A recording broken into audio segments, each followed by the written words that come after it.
Welcome back to Recruiting Blitz. As always, I'm Tim Verghese. This week, we're joined by John Garcia, Rivals National Analyst. John, welcome back to the show, man. We're happy to have you.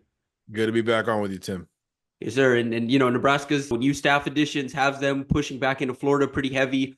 You're at Under Armour Orlando this week, going to see a couple of Nebraska targets and even a Nebraska commit. So just wanted to, kind of touch base and check in on Nebraska's efforts down there. They spent a lot of time in the state of Florida last month. Coaches on the road. Matt Rule was down there at times. John Butler, the defensive coordinator, was down there. Philip Simpson, the outside linebackers coach. Addison Williams, the defensive backs coach, and a couple more. They're really making Florida a priority. And kind of John, we talked last fall and even in the offseason about Nebraska's efforts down there after seeing the freshman season Ja'Cory Barney had, after Amari Sanders having an impact as a freshman, Vincent Shavers having an impact. This feels like something that's more to come. Nebraska's not going away from Florida, specifically South Florida, anytime soon. Right. Why would you? Right. I mean, it's been a pipeline going way back, into the 90s. So yeah, keep going with it if you're in Nebraska. Because look, there's two things about Florida. One, there's depth. I mean, especially when you talk about these skill positions, these guys who can run and play in space. That's what everybody needs on their roster. And there's depth at corner, at safety, at linebacker, at wide receiver. Some of these positions that are just Florida's known for churning out elite recruits at. So even if one of the quote unquote big three in the state get their what together and look like a playoff team, which obviously hasn't happened yet, there's still room for everyone else. They can't all be Florida, Florida State, Miami. So I think we've seen so many programs profit off of that over the years, especially in the ACC, but not as much in the Big Ten. And that's, I think, something that is a more unique sell for Nebraska going down here. I was talking to JJ Sparks, one of their big boy targets up front. And he said, yeah, I just really like that they're also in the Big Ten. He's never been, he's going to set up a visit, all of those things. But he also mentioned the conference. That's just not something we hear as much down here if it's not SEC, right? So I think that shift, obviously two national titles in a row coming out of that group, and no end in sight in terms of being major players for the playoff and beyond. I think even something like that, when you mix in, oh, a lot of guys have gone from Florida. Oh, a lot of those guys have played as true freshmen. You start mixing in all of those things and the branding and NIL Nebraska can compete with, and all of a sudden it just makes a ton of sense for that tradition to continue. So yeah, I don't see it slowing down anytime soon. Right. And, a part of that is, again, like kind of this emergence of the big two conferences, SEC and Big Ten, like you mentioned. And so, yeah, I don't expect that to stop anytime soon. We talked about the big three down there, Florida, Florida State, and Miami. Those three programs haven't really scared Nebraska off. They're after, two of the best, committed to two of the big three. Obviously, we're talking at the top with elite linebacker Jordan Campbell out of Carroll City. And a guy Nebraska loves. They're trying to flip him away. As we kind of dive into this 26 class and get deeper into it, it feels like Jordan Campbell is like a top five target, regardless of position for Nebraska at this point. In terms of the amount of resources they've invested in this recruitment, you and I talked about him back in the fall because he tried to schedule multiple visits in September, but just was unable to make the trip. Then he made his first trip here at the top of Feb, got an in-home visit from the staff, two in-home or two times. The coaching staff stopped by his program, and now he's planning on making an official visit here in this summer. Kind of what is the latest with Nebraska and Campbell, and how real is Nebraska's shot here? It's very real. I mean, Jordan is a vibrant kid. You've talked to him. You don't have to spend a lot of time with him to sort of understand that he's going to go where the love is. That has always been his MO. But he's also like you said earlier. He wasn't a well-traveled kid. He still isn't. So any visit is very, very big. In fact, he's only made one or two trips outside of Coral Gables in the last year or so, and Nebraska's got one. And like you said, at least one more return to Lincoln is all but booked for Jordan Campbell. And I think, it's really the effort. And we hear that a lot with Nebraska. It's the consistency and the effort. I was checking back in with Jordan to see what camps he had coming up because we're obviously in camp season. And he said, my bad for getting back to you later. I was on the phone with Matt Rule. And then he said, oh, another Nebraska coach was talking to my mom. I mean, it's a consistent and layered approach from the Huskers. And that's something that a kid like that, not a lot of resources, not well traveled. I mean, that stuff resonates with a recruit, like a Jordan Campbell. So I think he's, the perfect recruit for Nebraska to try to pull an upset with, top 100 guy, legitimate modern linebacker, space and speed player. He's got pass rushing experience. He's got defensive back experience, everything in between that you want. Just a football player.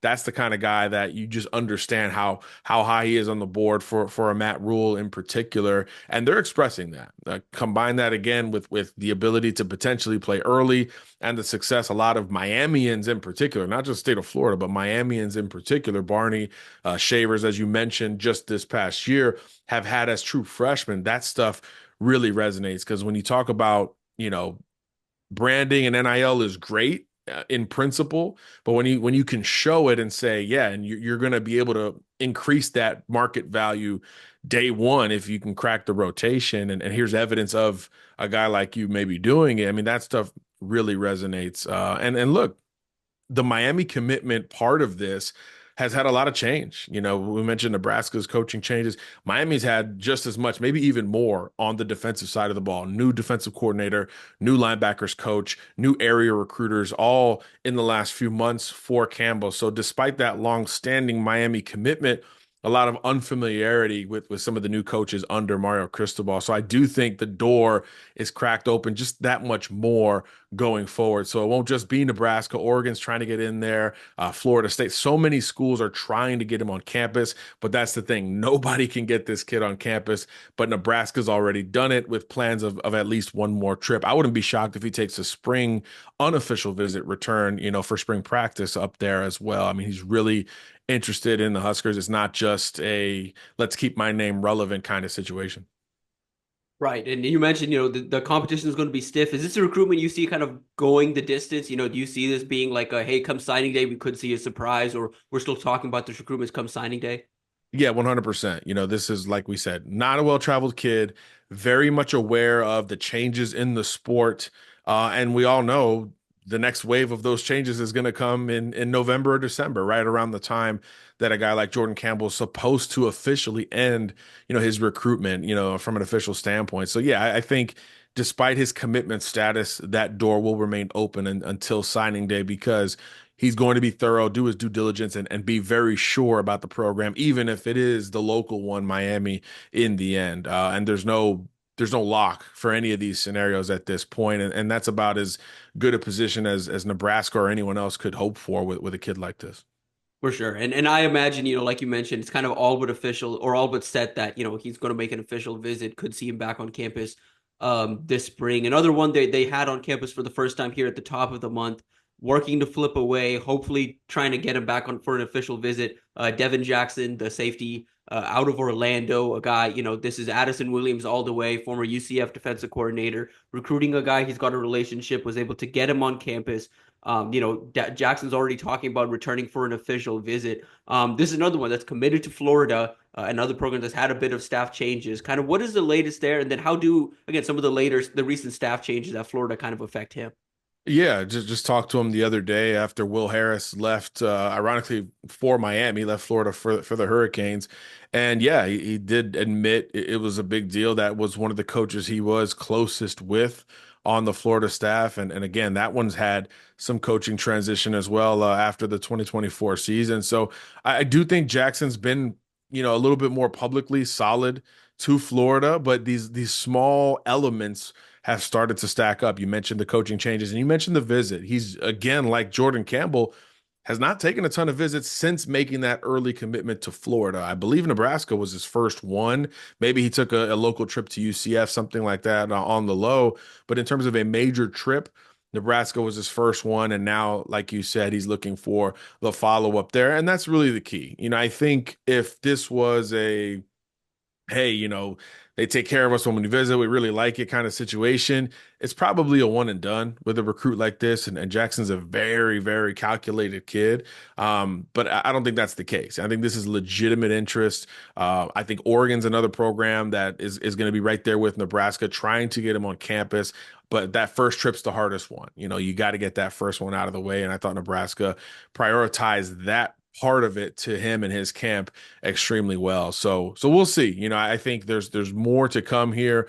More programs maybe see some blood in the water with Devin Jackson because of the coaching changes at Florida. And there's still kind of a hot seat conversation with Billy Napier. They figured it out last year. I think everyone understands that, but I think you see a slower start to this Florida 26 class because folks in the state are still saying, hey, like if it's not a duplicate or better, there still could be, some changes at the top in Gainesville. I had one source tell me he's got to darn near go to the SEC title game. So there is still very much that at least perception that hey, this thing can go back to zero very quickly in Gainesville. So I think every Florida commit has shown a little bit more willingness to keep the door open. Even a guy like Jackson, who's semi-local, Orlando's very close to Gainesville, very much a Gator town. Even a guy like that seems like it's cut and dry. Now he is taking other visits and expressing that, it's only going to continue. So I think Nebraska and Addison Williams in particular are going to be really key in this recruitment going forward. And he's another one that's worth it. 4-star guy, really, really versatile. We keep talking about that with modern defenders, guys that we might have ranked higher than others at rivals. It's because if you do more than one thing, your value goes up that much more. This guy's, 6'1", nearly 6'2", over 200 pounds, playing corner and doing it well in the state of Florida. I mean, you can't coach that. So I do think that Jackson's rise is simultaneously with schools. He's rising on recruiting boards as well. So it only adds more emphasis, as to how big it is for Nebraska to be at worst the second best threat, to that Florida commitment. Right. He's a guy that, I went back and watched some of his junior film, and you look at the stats, and it's like, a guy that's playing a lot of corner as a junior had 80 tackles. That's impressive as a junior. And he's a guy Nebraska likes at corner. They also are evaluating him as safety. Do you see a preference for him moving forward, or do you kind of just to get him in the room and make it work? Yeah, I think you definitely get him in the room and make it work. But I think, all things even, you probably lean towards a safety role or maybe a nickel type of role because he is so physical. He's got the finesse, ball skills, and speed to play outside and to play in space. But when you also have that physical element, it's just so valuable when you're talking about sub packages and pass first offenses. Even up in the Big Ten, you're going to deal with that, particularly early in the season with some of these new West Coast additions, et cetera. So I just think that it's so valuable. You've got to keep him near the box, if at all possible. And he's not going to get smaller. I mean, he's already, pushing 200 pounds. So I think his frame is going to lean him that way, just as much as anything else. Yeah. Well, us here at Inside Nebraska, we've talked a lot about Nebraska needing to get more athletic, specifically in the secondary, and recruiting Florida DBs is a great way to get more athletic. They have a commitment from one, CJ Bronaugh, the speedster, putting out some insane track times here in recent weeks. 10-3 in the 100-meter, just ran sub 21 in the 200-meter. He told me in the fall his goal in track this spring was to by the end of the season run sub 21. We're in Feb and he's already done that. He's already won 10-3 in the 100-meter. He's hoping to go 10-1 if not sub 10, which we'll see if that happens, but that would be blazing. Yeah. A guy that's a kind of a true track kid, trains with Tyson Gay, but the junior tape's pretty impressive. Nebraska got an early commitment from him. But this is a recruitment that is growing and kind of, John, kind of how serious do you think, or how strong do you think Nebraska's chances are of one, holding on, and two, what kind of battle do they face here in the next couple of months just to try and hold on to that recruitment commitment? Yeah, I think with CJ, you're sort of on the front end of this thing, which means one, great evaluation, right? Great early eval by the Nebraska staff. Because yeah, the thought with this kid always was kind of just a track guy, and then the junior season tape looked different. I think what makes it even more unique is that he's up at Windermere High School, which, you think of the Orlando area and you're like, yeah, there's so much talent, but there's different subsections of the city and the metro area where the perception is even stronger. Windermere's in the opposite end of that. It's a nicer area. It's not known for producing as high a clip as some of the other parts of that Orlando metro. So I think those elements cause his recruitment to be slower out of the gate, almost no matter what he put on tape. So Nebraska not only offering and pushing for him, but landing that commitment. That was sort of the bat signal moment in the Bronaugh recruitment that made everyone else say, hold on, let me cycle back here. Oh, this junior tape's very, very good. And we already knew about the track stuff. So maybe he's not just a track guy. So I think that combination, was really creating the buzz around this recruitment. And he's only followed it up with more ways to create buzz. And you mentioned it. I mean, popping that sub 21 in the two and a 10-3 in the 100, I think even more so just from a casual perspective is going to turn heads. So, hey, who is this guy? What does he do well?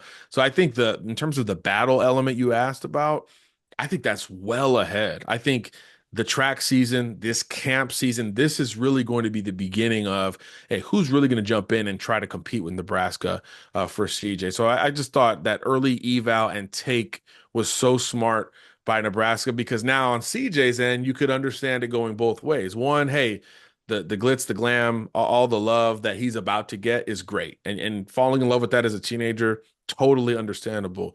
But we've seen in the past, there's a loyalty factor there that might push Nebraska's lead or distance from others that much higher because, hey, y'all were here before this logo, this logo, this logo. So I think that element, which again was really the catalyst for this recruitment to go national, I think could become, even bigger as we get closer to his senior season and ultimately national signing day. But certainly, I think easily we can say, hey, the toughest stretch of this recruitment is still potentially well ahead, if not, for the spring and summer where we expect schools to push for official visits. Right. That's the big thing is going to be official visits where he gets out to, and I think Nebraska understands what they have. I think Nebraska understands who they had back in the fall. I recall when he made his first visit on campus, he was flanked with 2, 3 recruiting assistants. And I had fans asking, like, who is that? Why are they like, that's an unranked, like at the time, unranked, no stars. Why are they surrounding him like that? Why are they, making him such a priority? You have other guys on campus and then you watch the tape and you're like, oh yeah, that makes sense. Guy had I think 6 picks, 6 interceptions, despite missing half the season, as a junior, and a guy that again is running these track times that we're talking about at plus 6 foot. I was With gonna say, weight, and he's not yeah. small. That's the thing. You expect him to be a 5'9", 5'10" compact player. He's the total opposite. He's got length to him, and he's got some height to him as well as a corner. That's just obviously checking more boxes. So yeah, like you said, it's not like he's this little guy out there.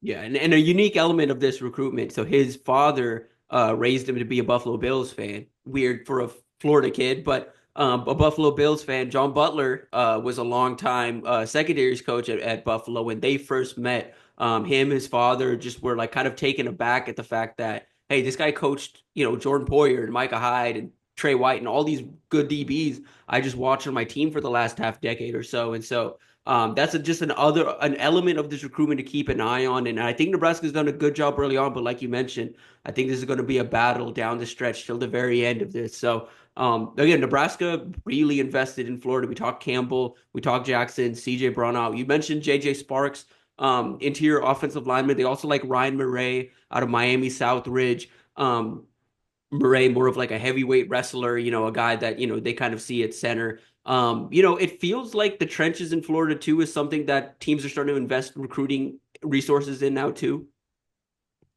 Yeah, absolutely. I think the combination of development at some of these powerhouse high schools, and honestly, COVID. A lot of people moved down to Florida. It was already known for so much from a football perspective and athleticism perspective, but population wise, the numbers are up. So the odds are that now some of the more unconventional positions might start popping up in Florida. We see it at quarterback in this 26 class, and yeah, up front it's becoming a pretty good group really before our eyes. Murray, as you mentioned, wrestler. I think he finished number 2 last year. He's ranked number 1 in heavyweight right now. And he plays like it as a two-way lineman. So he's one that, anyone looking for that secondary sport, track is always the default, but talk to any football coach, wrestling is right there in terms of what they covet.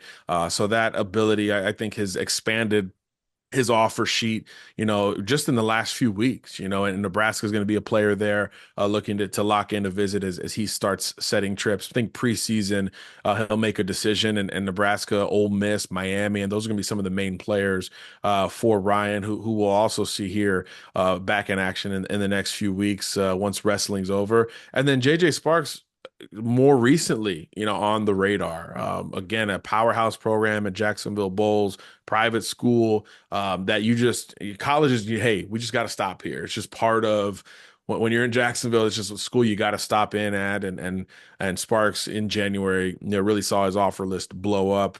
And now he's kind of resetting in this dead period and starting to think about the priority schools and some trips. And Nebraska, he told me he's definitely going to get one. They're looking to see if it's going to be early March just to get up and see it, or try to coincide it with a spring practice up there to get a closer look at what it could look like down the line. So he's very early in his recruitment, very much unlike a lot of the guys we've talked about here. So those trips are going to be true impressions on a guy like that, because he is still in the 26th class. So he's still in that window of, hey, most of these kids want to commit in the offseason. And let's be honest, private school, big time schedule coming up for their senior year. Those coaches want them committed, in July or August, if at all possible. So every trip between now and then going to be really big for all these guys, but in particular, a guy like JJ Sparks, who wasn't on the radar 6-8 months ago, like Campbell was, like some of these other guys were. Right. And it feels like the process in general is accelerated for everybody, but it definitely feels like this 26th class with everybody, everyone's just trying to get this done. I mean, even schools on the flip side are trying to get the majority of their classes just wrapped up by August, have the majority of your class signed, have a handful of targets you're waiting on in the season. And that's just kind of the norm now. That's just kind of going to be what it is moving forward. So for a guy like Sparks that is, a bit later to the process, all of this is important. A guy that's kind of starting to see an uptick in terms of recent interest. Tony Williams, a guy that Nebraska's after working to get on campus. A unique athlete, I guess is the best way to put it. Kind of where do you place him when you watch him and you kind of look long term with him? What do you see for him? And then what's kind of the latest in that recruitment? Yeah, I think he's a little bit more conventional, but you need that too, right? He's going to be an inside linebacker that works best between from tackle to tackle, but he's understanding that the value is space, right? So he's running track, he's turning in 11 fours, 11 fives out there as a 225 pound thick, compact backer, which is fine, which is totally fine with me from an evaluation standpoint. Because when you do pop on the tape, I mean, it's fun. I mean, Tony is a seek and destroy headhunter, knows for the football kind of guy. A lot of those classic inside linebacker traits we loved in yesteryear. And hey, it's all cyclical at the same time, right? Look at the NFL running back renaissance. You got to stop the run if you're going to be a great team. So a guy like this, maybe in the last few months has more value to some of these programs. And I do still think, when you talk about that Big Ten mentality, again, going back to Matt Rule, run the ball, stop the run, build it from the inside out. I mean, those principles are still very present. And that's why, I could see them latching on to a guy like Tony Williams, who has a lot of Big Ten programs very, very interested. I think Illinois is a major player. Nebraska's becoming a major player. They got to get him on campus. And that official visit is certainly in the works. He mentioned maybe a spring visit and an official visit. So I do think Nebraska's got some room to vault up this list. And then, closer to home, Miami and Florida State, both very much involved with Tony. So that would be another one sort of head to head here. If you do pull it out, not only are you winning in the state of Florida, but you're doing so against, maybe multiple schools that really wanted to keep a kid like that home. But his tape won't be for everyone. He's not the biggest cat in the world, 5'11", 6 foot, really compact as a player, but he's getting better in coverage, and he's trying to test that speed out on the track in the meantime. So you got to love sort of the ambition that he's bringing to his college projection, even though his Friday night stuff is dynamite. I accidentally watched his tape, his sophomore tape, because there was a Tony Williams that signed with UCF last year in the secondary. So I clicked on the wrong kid, watched it, and his sophomore tape was great. And he had zero offers at the time. But it was so good that they started rolling in over the last year or so. Now he's probably 20 plus, in the offer department. So he's one that just kind of grows on you as a true, football player with some throwback in his game, but some modern ambition at the same time. So I could see why his stock is still very much on the rise.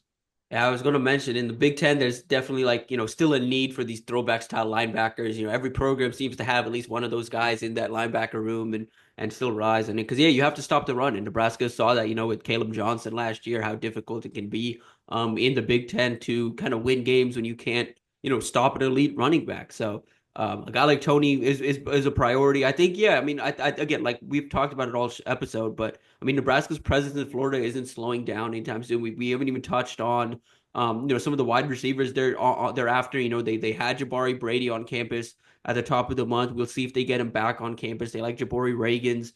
They like a few guys, Dawson Quarterman. They like a few receivers down in the state and are doing their due diligence. But yeah, very much feels just from a staffing perspective with Philip Simpson, Addison Williams. We're going to be talking about Nebraska in the state of Florida for a long, long time. So, John, we appreciate your time. We appreciate you making some time to be here. And I'm sure we'll be in touch plenty, especially with Nebraska's efforts in the Sunshine State. You've got obviously Under Armour Orlando this week. Kind of what are you watching? What are some of the guys, I guess, Nebraska targets, non-Nebraska targets you were excited to see this weekend? Well, look, man, I checked right before we came on the show. Hey, is Bronaugh on this list? Because we know he's in the middle of track season. He's on the list. So definitely want to see him in coverage because we know the receiver group is going to be strong as it always is for any camp in the state of Florida. So, the tape is great, but let's see how competitive he is. How much he's weighing right now. Is it legitimate 6 foot? Is he closer to 6'1"? Those things. I know he's going to test well and all of that, but the competitive nature there, I think will be big for him as he tries to continue to shed that I'm a track guy label or perception that may be, negatively affecting, some parts of his recruitment. So definitely want to see CJ in action. You mentioned, Devin Jackson, some of these other Orlando guys. Always good to get a refresher with them as well because it's a bit of a different setting, right? I mean, 7-on-7 is fun, but you can kind of get lost in it to a degree at these camps, rivals, Under Armour, etc. A lot of one-on-one, a lot of true competition to see where your game's at, really from a technical and polished standpoint. So I'm a big fan of that relative to scouting the floor of a player. So I want to see those elements with some of these guys, and we'll definitely report back. For sure. Sounds great. And, by the time this episode comes out, John's intel from Under Armour should be out. So stay tuned for that. Be on the lookout for that over at rivals.com. We've got the latest on Nebraska recruiting and more over at InsideNebraska.com. Basketball season's in full swing, obviously. So Steve's got our coverage over there. So be sure to stay tuned to InsideNebraska.com. Like this video, subscribe to our channel. John, once again, we appreciate you making time to be here. We'll be in touch for sure. We'll get you back on the show pretty soon. And with that, we're out.